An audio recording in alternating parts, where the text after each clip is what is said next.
2023年初，我做了一个重大的决定，提前结束自己已经坚持了8年的目标。趁自己还算年轻，还能折腾，对这个世界还充满好奇心的时候，我打算去到遥远的非洲，去见识见识那些曾经只出现在电视画面里的人和事物。这趟非洲之行一开始就不被许多人看好，各种各样的质疑充斥在我的耳旁。非洲那么穷，那么江南差的地方，你去那里干什么？那里能有什么好看的？能有什么好玩的？你就不能去到一个发达的欧美国家吗？再不济去东南亚也行啊。就是在这样一片片的质疑声中，我离开了自己的亲人以及熟悉的一切，在34岁这个年纪，踏上了生命中的第一趟出国旅程。在我选择走上这条路之前，我就清楚地知道，去到非洲绝对不是一件容易的事情。在那片遥远的大陆上，充满着各种各样的不确定因素，比如政局混乱、病毒横行、治安事件频发，还有针对外国人的各种坑蒙拐骗的陷阱。在非洲待过的华人都会告诉你，即使在非洲的城市，平时也尽量不要一个人出门，天黑之后更是如此。这都是在当地待过的华人用血和泪总结出来的经验。我在那里待了半年多下来，身边就有3、4个认识的朋友发生过被偷被抢的事件。一个是坐在摩托车上被抢，他乘坐的摩托车倒地，造成自己摔伤严重；一个是出去宾馆门口的小卖部买包烟的功夫，手机被飞车抢夺；另外还有一个是在逛街的时候被2个人配合偷走了手机。而我尽管时刻都保持着警惕，还是莫名其妙的丢了700-800美元。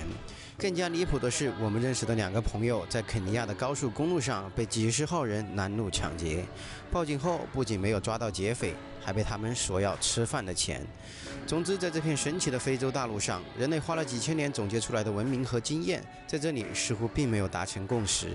于是乎，对于我们这些外国人来说，在非洲度过的每一天都像是一场充满未知的探险。现在回头来看，我在非洲留下的似乎都是不那么美好的回忆。甚至我在离开非洲那个国家的时候，还被当地为难，质疑我伪造了签证。这么说来，我们这趟非洲之行，除了验证和加深了对这个地区贫穷落后的刻板印象之外，就没有其他任何的正向意义了吗？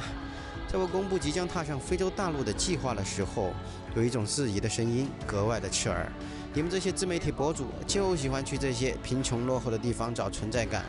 刚开始的时候，我还会回复这些声音，请你睁开眼睛好好看看，世界上哪个角落哪种生活没有被人在网络上分享，尤其是在这个人人都可以发短视频的时代。假如你只看到了某一个种类的内容，那只能说明是你自己的兴趣爱好和眼界非常的狭隘。现在我们每天在互联网上看到的内容，都是一个个大数据模型根据你的兴趣爱好来推荐的你感兴趣的内容。面对这些大数据投喂给我们的电子榨菜时，大部分人选择了欣然接受，殊不知你在享受它给你的生活带来便利的同时，却也被它困在了一张张精心编制的信息茧房里，让外面原本绚丽多彩的世界在你的面前只呈现出了你看到的某些极端。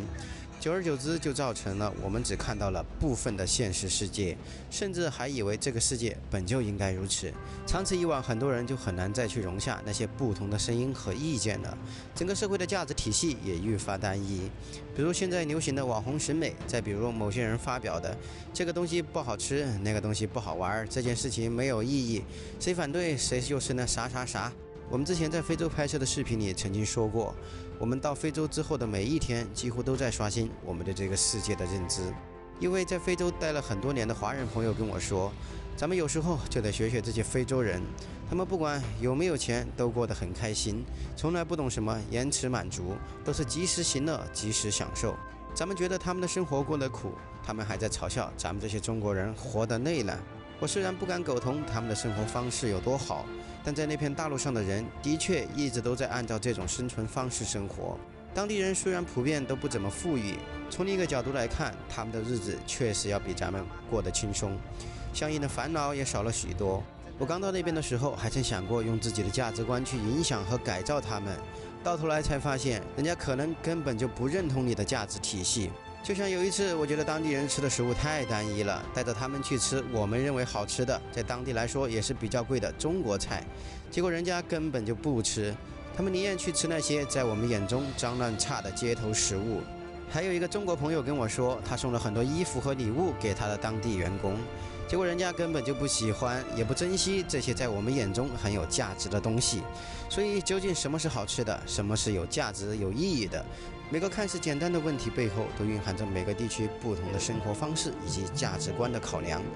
具体到我们每个人来说，我们从小的饮食习惯是咸还是淡，是甜还是辣？我们的成长环境、所受的教育、人生的经历，那些在我们身边每天发生的看似平常而又普通的事件，都在时刻塑造着我们对这个世界的认知。我到非洲不久的时候，有一天突然有个微信好友给我发来信息，说他也到非洲来了，想跟我见一面。见面后我才知道，那位大哥今年50多岁，他是辞掉了银行的工作，出来见识世界。我很疑惑地问他，为什么不再多熬几年，等到退休了以后再出门呢？他说他不想等了。当他要辞掉银行的工作时，身边没有一个人支持他，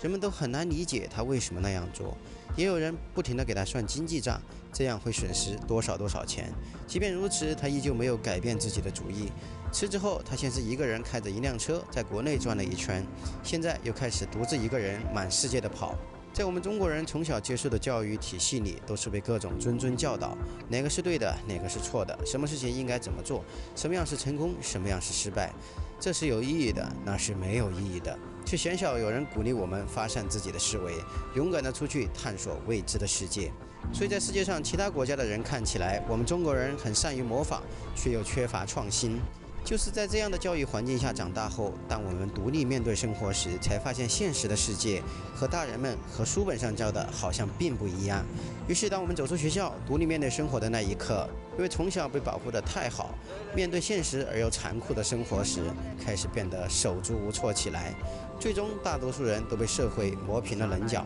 选择了面对现实，放下了自己的姿态，成了一个唯结果论英雄的实用主义者。更有些人信奉做得越多错得越多的理论，只要我躺平了，你就拿我没办法。但逃避终究解决不了任何问题。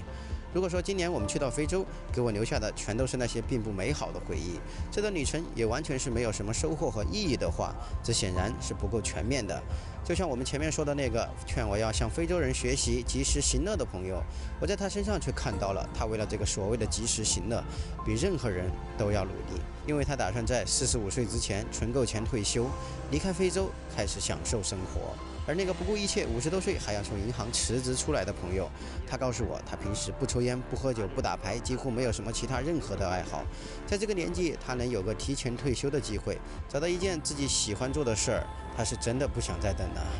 即使我们在非洲跟当地人打交道的时候，每天都在上当受骗，却也依然遇到过几次人性的光辉时刻。一次是我们把运动相机吊在了公交车上，边上的乘客追上来送还了相机。另外一次是我把放了大约有1万来块钱，还有很多电子产品的背包落在了当地人的餐厅。过了3-4个小时，我才想起来回去找，服务员二话没说把背包还给了我。要知道这些钱对于当地餐厅的员工来说，这可是他们1到2年的收入。我这趟非洲之行一开始就是看中了它充满了无数的未知和挑战，虽然这个过程的确十分的痛苦和艰难，但这不就是我想要的吗？许多人只看到了非洲的贫穷落后，却鲜少有人去深究这里为什么会是这样。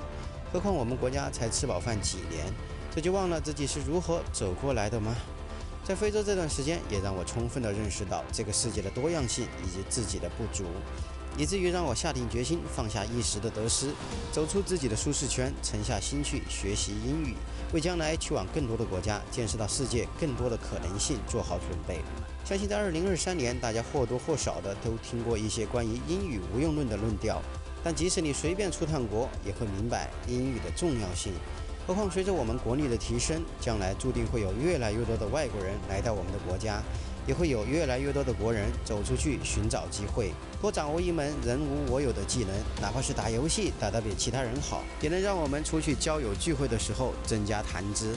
我们为何要用他人的人生经验来定义我们自己的生命意义呢？再过几天就是2024年了，我也在今年的最后这几天呢，找到了适合自己学英语的语言学校。前2天有个朋友跟我说关注你很多年了，但是你最近这个频道的定位越来越模糊，也不知道你到底要做什么。我当然很清楚我要做什么，所有的一切都源于2016年的那个春天，我想去看看外面的世界。所以经营了这个频道来记录自己的旅程，因为做得早，赶上了短视频爆发的红利期，收获了大家的关注。可以说那个时候什么是短视频，什么是自媒体，我都一概不知。有些时候我们真的是有心栽树树不活，无心插柳柳成荫。未来我要走的路依然是沿着看世界的初心，去一步步把梦想照进现实。视频的最后，也祝福大家在2024年新的一年里，不再被那些他人定义的有用无用论、有意义的没意义的事情困住，勇敢的去做你自己想做的事情。无论如何，只要我们行动了，也比那些只会打嘴仗的人强上一些，也比他们多了一份成功的可能。我是培根，10年旅行，我们下个视频再见。